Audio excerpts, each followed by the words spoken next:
اللہ کریم نے قرآن مجید فرقان حمید میں ارشاد فرمایا ان الذین آمنوا وعملوا الصالحات، فرمایا بے شک جو لوگ ایمان لائے وعملوا الصالحات اور کرتے رہے اچھے عمل، واقاموا الصلاۃ اور صحیح ادا کرتے رہے نماز، وآتوا الزکاۃ اور دیتے رہے ادا کرتے رہے زکات، تو پھر ان کے لیے کیا ہے؟ فرمایا لہم اجرہم عند ربہم، ان کے لیے ان کا اجر ہے ان کے رب کے پاس۔ کیا اجر ہے؟ ولا خوف علیہم ولا هم یحزنون، نہ کوئی انہیں خوف ہے اور نہ وہ روز آخرت غمگین ہوں گے۔ اولیاء اللہ کے بارے میں بھی یہ ارشاد فرمایا الا ان اولیاء اللہ لا خوف علیہم ولا هم یحزنون، جو اولیاء اللہ ہیں نہ انہیں اس دنیا میں خوف ہے نہ بروز آخرت وہ غمگین ہوں گے۔ جب نمازی کی باری آئی تو یہی الفاظ ہیں، فرمایا ولا خوف علیہم ولا هم یحزنون، جو نمازی نماز ادا کرتے ہیں اللہ کی بارگاہ میں سجدہ ریزیاں کرتے ہیں، فرمایا نہ انہیں دنیا میں بھی کوئی خوف ہوگا نہ وہ بروز آخرت غمگین ہوں گے، کیونکہ انہوں نے اطاعت خدا میں زندگی بسر کی ہے، اطاعت مصطفیٰ میں اپنی ساری زندگی بسر کی ہے، تو انہیں یہ انعام اللہ کریم نے عطا فرما دیا۔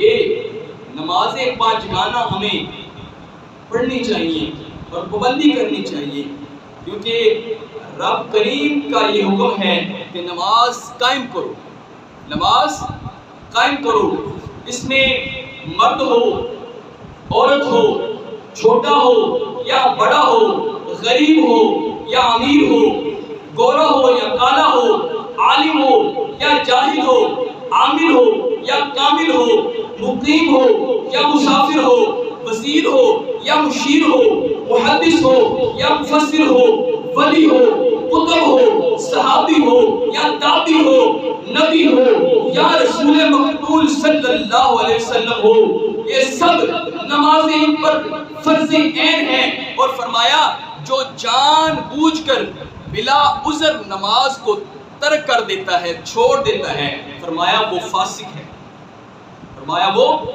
فاسق ہے۔ آئیے نبی پاک صلی اللہ علیہ وسلم کی بارگاہ اقدس میں ہاتھ جوڑ کے عرض کرتے ہیں، یا اللہ جس عمر میں بچوں کو اس کی تعلیم دینی چاہیے کہ نماز کی ترغیب دینی چاہیے کہ نماز ادا کریں، میرے آقا کہہ دیجیے صلی اللہ علیہ وآلہ وسلم نے ارشاد فرمایا، ترمذی شریف کی حدیث پاک ہے، فرمایا مروا اولادکم بالصلاۃ وهم ابناء 7 سنین، فرمایا اپنی اولادوں کو نماز کا حکم دو جب وہ 7 برس کی ہو جائیں، جب ان کی 7 سال عمر ہو جائے تو ان کو پیار سے والدین کہیں کہ اے بیٹے تیری 7 سال عمر ہو گئی ہے، تو نے نمازیں ادا کرنی ہے، کیونکہ رب کریم نے ہم پر نمازیں فرض کی ہیں، تو تم پر لازم ہے کہ بیٹا اب ہم تم کو پیار سے اس کی طرف راغب کرتے ہیں، تم نے نماز ادا کرنی ہے۔ میرے آقا صلی اللہ علیہ وسلم فرمایا کہ جب 7 سال کا بچہ ہو جائے تو پیار محبت سے کہیں کہ نماز ادا کر بیٹا، اور فرمایا وَضْرَبُوهُمْ عَلَيْهَا وَهُمْ أَبْنَاءُ 10، فرمایا کہ جب 10 سال کی اس کی عمر ہو جائے، بچے کی جب 10 سال عمر ہو جائے، پھر پیار سے نہیں کہنا بلکہ ڈنڈے سے کہنا ہے چل بیٹا نماز پڑھ، اور 7 سال کی عمر میں پیار سے کہنا ہے، لیکن جب 10 سال کا ہو جائے تو حضور اکرم تاجدار مدینہ صلی اللہ علیہ وسلم کا حکم ہے جو رحمت للعالمین ہے، اس لیے ہمیں یہ حکم ارشاد فرما رہے ہیں کہ جب اے والدین تیرے بیٹے تیری بچیاں جب نمازی بن جائیں گی تو تیرے لیے ذریعہ نجات بن جائیں گی، تیرے لیے مغفرت کی دعائیں کریں گی، کہ تم زندہ ہو تب بھی تیرے لیے دعائیں کرے گی، جب تم اس دنیا فانی سے کوچ کر جائے گا پھر بھی وہ ہاتھ اٹھا کے رب کی بارگاہ میں التجا کریں گی، تو اولادوں کا صدقہ تیری خطائیں معاف ہو جائیں گی۔ تو اس لیے نبی پاک صلی اللہ علیہ وسلم نے فرمایا کہ جب 7 سال کا بچہ ہو جائے تو اس سے پیار سے کہو اے بیٹے نماز پڑھ. جب 10 سال کی عمر کو پہنچ جائے پھر پیار سے نہیں کہنا، بلکہ والدین پر لازم ہے کہ وہ ڈنڈے سے زبردستی اپنے بچوں کو نمازی بنائیں. اسی لیے تو استاد بھی اپنے بچوں پر سختی کرتا ہے کہ بچے نماز کی طرف راغب ہو جائیں. جب نماز کی طرف راغب ہو جائیں گے تو ان کی دنیا بھی سنور جائے گی، ان کی آخرت بھی سنور جائے گی. آئیے نبی کریم تاجدار مدینہ صلی اللہ علیہ وسلم کی احادیث مبارکہ تلاوت کرتے ہیں کہ کتنی شان ہے نماز کی. فرمایا الصلاۃ عماد الدین، فرمایا نماز دین کا ستون ہے، نماز دین کا ستون ہے. وہ آگے ارشاد فرمایا جس نے نماز کو قائم کیا گویا اس نے دین کو قائم کیا، اور جس نے نماز کو ترک کر دیا چھوڑ دیا فرمایا اس نے دین کو ڈھا دیا گرا دیا. تو یہ دین برقرار رہے گا اور اس کی نشو و نما ہوتی رہے گی. جب تو نماز کو چھوڑ دے گا یہ دین گر جائے گا. اس لیے ہمیں چاہیے کہ نماز کی پابندی کریں. اور دوسرا فرمان میرے آقا تاجدار مدینہ صلی اللہ علیہ وسلم نے ارشاد فرمایا الصلاۃ معراج المؤمنین، نماز مومن کی معراج ہے، نماز مومن کی معراج ہے. جب ہم اللہ کی بارگاہ میں حاضر ہوتے ہیں، ہم اللہ تعالیٰ سے باتیں کرتے ہیں، رب کریم کی بارگاہ میں سجدہ ریزیاں کرتے ہیں اور رب کریم کی بارگاہ میں اپنی خطائیں معاف کروانے کے لیے حاضر ہوتے ہیں، تو رب کریم یہی حکم ارشاد فرماتا ہے اے بندے تو میری بارگاہ میں آ جا، تیرا کام ہے میری بارگاہ میں آ جانا، معاف کرنا. میں رب کریم یہ شان ہے میری کہ میں تیرے صغیرہ و کبیرہ گناہ معاف کر دوں گا، بس تو میری بارگاہ میں جھک جا، سجدہ ریزیاں کر اور دعائیں مغفرت کر، میں تیرے صغیرہ و کبیرہ گناہ بخش دوں گا. اور فرمایا میرے آقا تاجدار مدینہ صلی اللہ علیہ وسلم نے فرمایا الصلاۃ مفتاح الجنت، فرمایا نماز جنت کی کنجی ہے، نماز جنت کی کنجی ہے. یعنی کہ نماز جو ہے یہ ذریعہ جنت ہے، یعنی کہ جنت تک پہنچانے کے لیے یہ ہمارا نماز یہ ذریعہ ہے. کہ جب ہم جنت کی آرزو کرتے ہیں تو ہمیں چاہیے کہ اللہ کی بارگاہ میں سجدہ ریزیاں کریں، اللہ کی بارگاہ میں توبہ استغفار کریں، تو رب کریم ہمیں جنت عطا فرما دے گا. اور حضرت لقمان کہ یہ ایک حکیم ہوئے ہیں اور پوری سورت مبارکہ اللہ کریم نے ان کے نام سے یہ شامل فرمائی ہے قرآن مقدس میں، سورت لقمان. اور جو انہوں نے اپنے بیٹے کو نصیحتیں دی ہیں وہ سماعت فرمایا یا بنیا اقم الصلاۃ وامر بالمعروف وانہوا عن المنکر واصبر علی ما اصابک. فرمایا اے پیارے بچے، اے میرے بیٹے، نماز صحیح ادا کیا کرو، نماز صحیح ادا کیا کرو اور نیکی کا حکم دیا کرو، نیکی کا حکم دیا کرو. اور فرمایا اے بیٹے یہ بھی تمہارے لیے یہ نصیحت ہے، یہ ایک ہوگی کہ تم نے نماز صحیح ادا کرنی ہے، دوسری تمہارے لیے نصیحت یہ ہے کہ تم نے نیکی کا حکم دینا ہے، تیسری تمہارے لیے نصیحت یہ ہے کہ تم نے برائی سے لوگوں کو روکنا ہے، اور تیسری یہ نصیحت ہے کہ ہر حال میں ہر کوئی بھی تکلیف تم پر آ جائے تو صبر اور رضا کا پیکر بنے رہنا ہے، صبر کرنا ہے، اللہ کی بارگاہ میں صبر کی التجا کرنی ہے کہ یا اللہ مجھے جو بھی تکلیف آئی ہے تیری بارگاہ میں ہاتھ جوڑ کے عرض کرتا ہوں مجھے صبر عطا فرما. تو یہ حضرت لقمان رضی اللہ تعالی عنہ اپنے بیٹے کو نصیحتیں فرمائیں. تو ہمیں بھی چاہیے کہ والدین کو چاہیے کہ اپنے بیٹوں کو یہ پیاری پیاری نصیحتیں کریں کہ نماز کا حکم دیں، نیکی کرنے کا ان کو حکم دیں کہ بیٹا یہ نیکی والا کام ہے، یہ نیکی والا کام ہے، اس کو کرو، اور یہ برائی والا راستہ ہے اس پر تو نے نہیں چلنا. چھوٹی سے چھوٹی چوری اگر بیٹا کرے اس کو ڈانٹے، اس پر سختی کریں.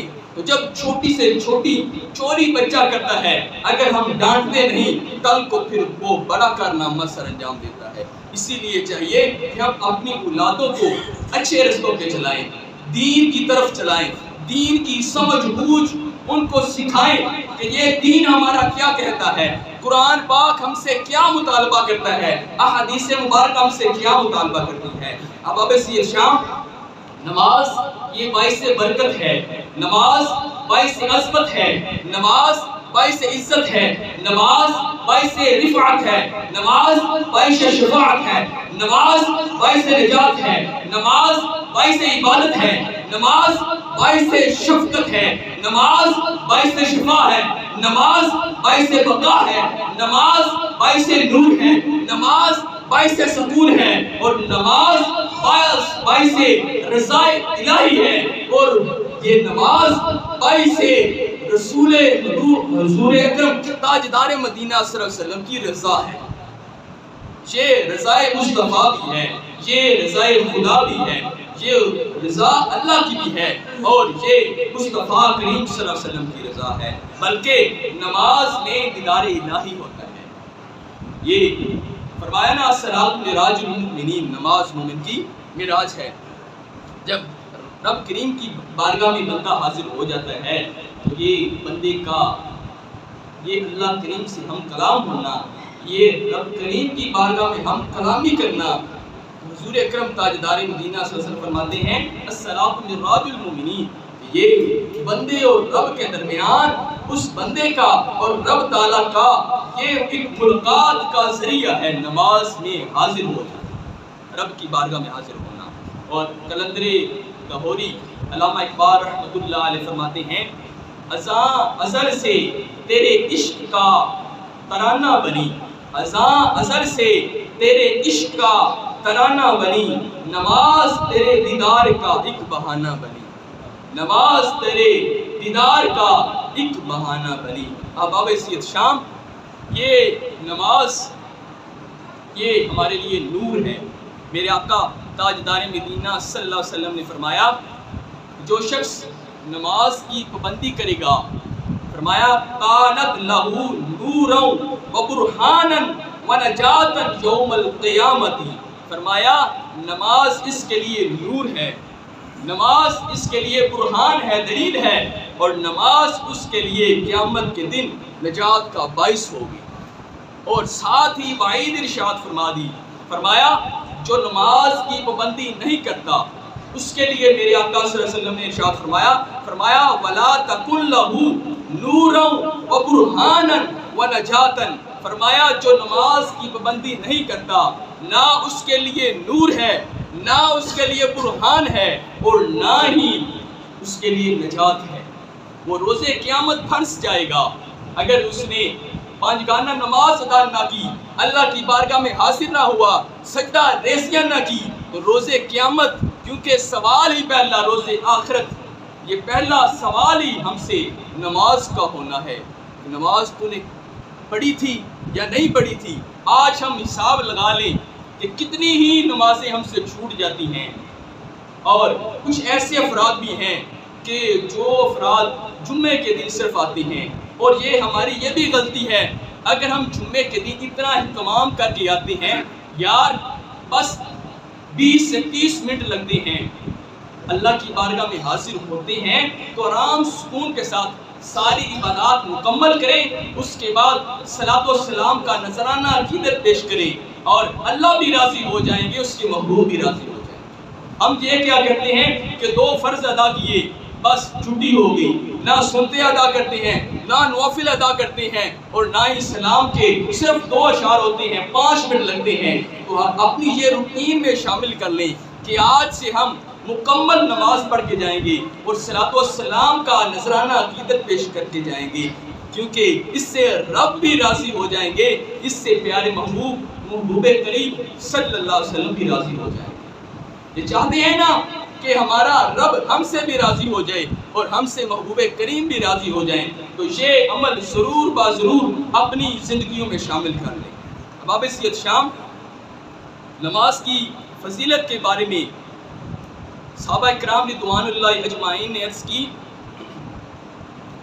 سرکار مدینہ صلی اللہ علیہ وسلم کی بارگاہ میں، یا رسول اللہ، یا حبیب اللہ، سب سے پیارا عمل کون سا ہے؟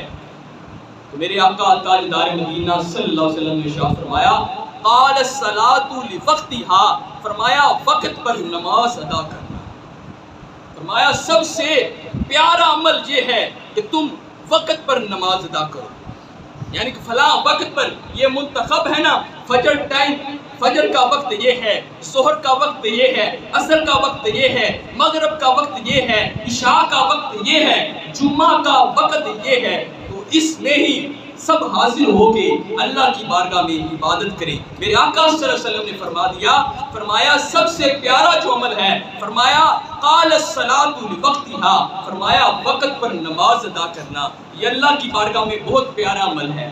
اور پھر صحابہ کرام رضوان اللہ اجمعین ہاتھ جوڑ کے عرض کرتے ہیں اس کے بعد اور کون سا پیارا عمل ہے؟ میرے آقا تاجدار مدینہ صلی اللہ علیہ وسلم نے فرمایا قال بر الوالدین، فرمایا والدین کے ساتھ بھلائی کرنا، والدین کے ساتھ حسن سلوک کے ساتھ پیش آنا. یہ بھی اللہ کریم کی بارگاہ میں بہت اچھا عمل ہے. جس کے والدین حیات ہیں ان کے ساتھ اچھا سلوک کرے، ان کے ساتھ نرمی والا معاملہ کرے. جس کے والدین اس دنیا فانی سے کوچ کر گئے ہیں ان کے لیے سال ثواب کا انتظام کرے، اور ہر جمعہ کے دن یہ روٹین بنا لے کہ میں جمعہ سے جب فارغ ہو جاؤں گا قبرستان میں جاؤں گا ان کے لیے سال ثواب کروں. میرے آقا صلی اللہ علیہ وسلم نے فرمایا نا کہ جو بندہ جمعے کے دن اپنے والدین کی قبروں پہ جاتا ہے تو اللہ کریم اس بندے کی بخشش فرما دیتا ہے. جانا اپنے والدین کی قبروں پہ ہے لیکن تحفہ کیا مل رہا ہے؟ اس کے صغیرہ کبیرہ گناہ معاف ہو رہی ہے. رب بھی راضی ہو جائے گا، اس کے والدین بھی اس بندے سے راضی ہو جائیں گے. تو ہمیں چاہیے کہ ہم نماز کی پابندی کریں اور اصال ثواب کا انتظام کریں اپنے والدین کے لیے. اور تیسری چیز صحابہ کرام رضوان اللہ اجمعین نے حضور اکرم تاجدار مدینہ صلی اللہ علیہ وسلم کی بارگاہ میں عرض کیا یا رسول اللہ، یا حبیب اللہ، یہ دو عمل تو ہو گئے، اس کے علاوہ بھی کوئی اچھا عمل ہے اللہ کی بارگاہ میں جو بہت ہی پیارا ہو اللہ کریم کی بارگاہ میں؟ فرمایا الجہاد فی سبیل اللہ، اللہ کی راہ میں جہاد کرنا. یہ بھی اللہ کریم کی بارگاہ میں بہت پسندیدہ عمل ہے. ہمیں چاہیے کہ ہم نماز ادا کریں، اپنے والدین کے ساتھ حسن سلوک کریں.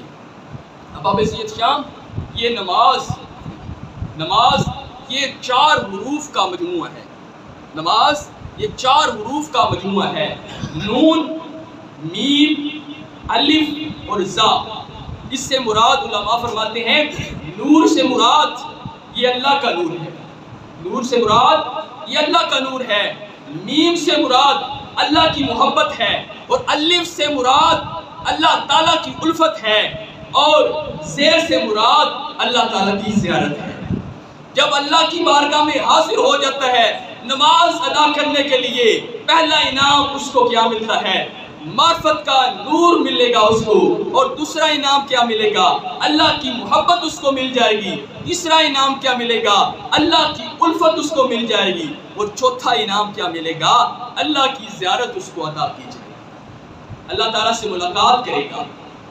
یہ مومن کی معراج ہے کہ ہم اللہ کی بارگاہ میں حاضر ہو، سجدہ ریزیاں کریں تو یہ ہماری معراج ہو جاتی ہے. تو اللہ کی بارگاہ میں دعا ہے کہ ہم جتنا ہو سکے اللہ کی بارگاہ میں سجدہ ریزیاں کریں. آج سے یہ عہد کر لیں کہ اگر ہم 2 نمازیں ادا کرتے ہیں تو ہم کم از کم یہ روٹین بنا لیں. جب ایک دن بندہ روٹین اپنی بناتا جاتا ہے کہ آج میں نے یہ 2 نمازیں ادا کی ہیں، کل سے میں 3 ادا کروں گا، پھر اسی طرح ایک دن آتا ہے کہ وہ نماز صوم و صلات کا پابند بندہ بن جاتا ہے. پھر اس کو چین نہیں آتا جتنے تک وہ نماز ادا کر رہا ہے. اس کے ذہن پہ بے چینی رہتی ہے کہ کب ظہر کا وقت آئے گا، کب فجر کا وقت آئے گا، کب ظہر کا وقت آئے گا، کب عصر کا وقت آئے گا، کب مغرب کا وقت آئے گا، کب عشاء کا وقت آئے گا کہ میں اللہ کی بارگاہ میں جھک جاؤں اور اللہ بھی راضی ہو جائیں، اس کے محبوب کریم صلی اللہ علیہ وسلم بھی راضی ہو جائیں.